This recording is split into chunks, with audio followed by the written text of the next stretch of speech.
62페이지 명제 P이면 Q이다 한번 가보도록 할게요.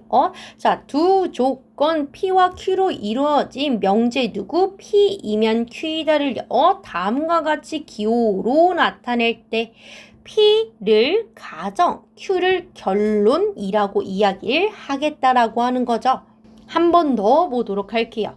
자, 명제 P이면 뭐뭐라면 하고 우리가 가정해 주시는 거고요. 그러면 Q일 거야 하고 Q이다 라고 결론을 낸 거죠.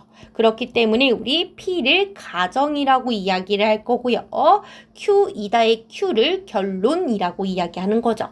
근데 이거를 내가 한국말로 P이면 Q이다를 쓰기엔 조금 귀찮다란 얘기죠. 그래서 P이면 Q이다를 다음과 같이 화살표로 표현을 하니 우리 P 화살표 Q가 있으면 여러분들은 뭐라고 읽으시면 된다고요?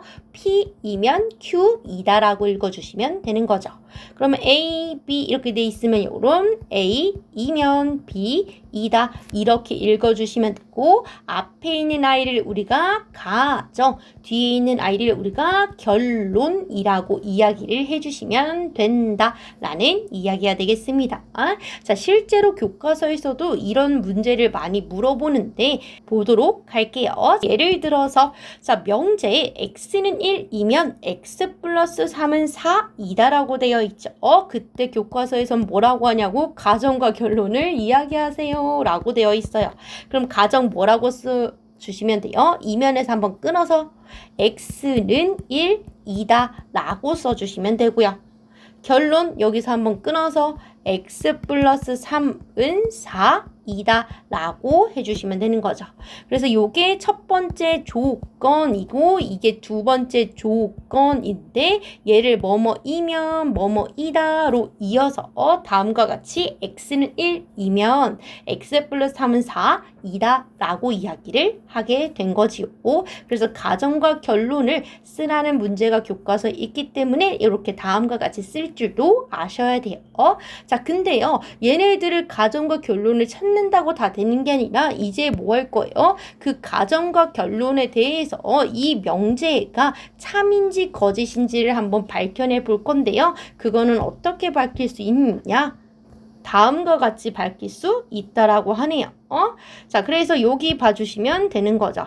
자, 두 번째 개념, 명제 P이면 Q이다의 참 거짓이라고 되어 있네요. 자, 명제 P이면 Q이다에 대하여 두 조건 PQ의 진리집합인 대문자 P와 대문자 Q에 대해서 그 P라는 집합이 Q라는 집합에 뭐가 된다면 포함이 된다면 그때 P이면 Q이다는 참이 된다라는 거죠.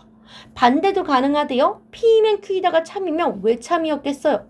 대문자 P라는 P의 진리집합과 Q의 진리집합 사이의 관계가 P가 Q에 포함됐기 때문인 거죠.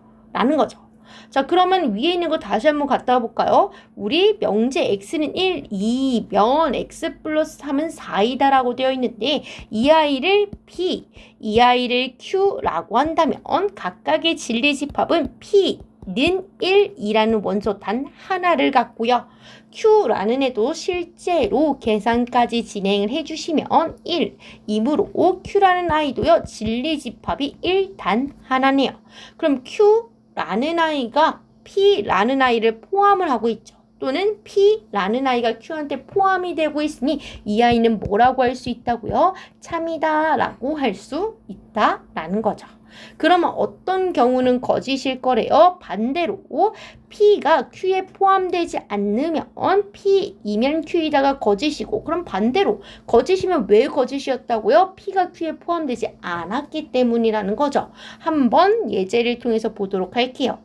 자, 아래 명제 12의 양의 약수이면요 6의 약수이다라고 되어 있죠. 12의 양의 약수라는 집합을 제가 P라고 할게요. 그럼 P라는 아이에는요 1, 2, 3, 4, 6, 12가 들어가 있고요. 6의 약수이다를 Q라고 한번 해보도록 할게요. 그럼 Q라는 진리집합은요. 1, 2, 3, 6이 들어가게 되죠. 그럼 P라는 가정의 진리집합이 Q라는 결론의 진리집합에 포함되지 않네요. 그럼 이런 경우는 뭐라고 해주시면 된다고요? 거짓이에요 라고 진행을 해주시면 되는 거죠. 자, 그래서 명제 P이면 Q이다의 참 거짓을 판별하는 방법은 각각의 진리집합을 구하신 후에 가정의 진리집합이 우리 결론의 진리집합에 포함이 되는지 안 되는지 확인만 진행을 해주시면 된다라고 이해를 해주시면 되겠습니다.